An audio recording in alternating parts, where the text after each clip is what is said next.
L'actualité en France, c'est bien sûr la grève des pharmaciens, un mouvement très suivi qui n'était pas arrivé depuis 10 ans. Plus de 7 pharmacies sur 10 resteront donc fermées toute la journée.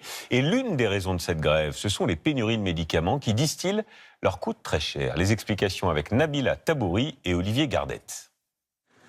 Des croix vertes qui clignotent aujourd'hui, il y en a bien peu. Si cette pharmacie lilloise est ouverte, c'est par réquisition.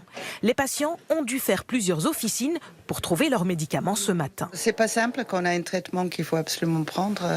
Donc voilà. Et ma voisine était avec moi et elle avait son mari malade, donc elle était embêtée. Donc je vais prendre des médicaments pour elle aussi. Dans les Hauts-de-France, 90% des pharmacies ont gardé le rideau baissé. Une grève également suivie partout ailleurs en France. Car les pharmaciens, c'est dans la rue qu'ils sont aujourd'hui. À l'appel de leur syndicat, ils manifestent, comme ici à Toulouse ou encore à Nice. Parmi les raisons de leur colère, la pénurie de médicaments à laquelle ils ont de plus en plus de mal à faire face.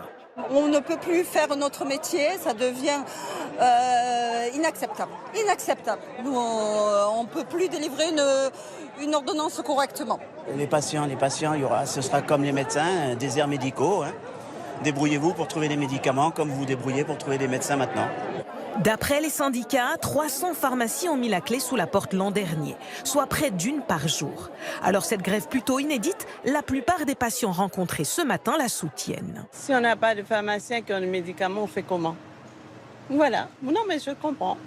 Tous les médicaments sont fabriqués en Asie et c'est un drame absolu. Une trentaine de rassemblements sont prévus partout en France. À Paris, le cortège partira dans l'après-midi.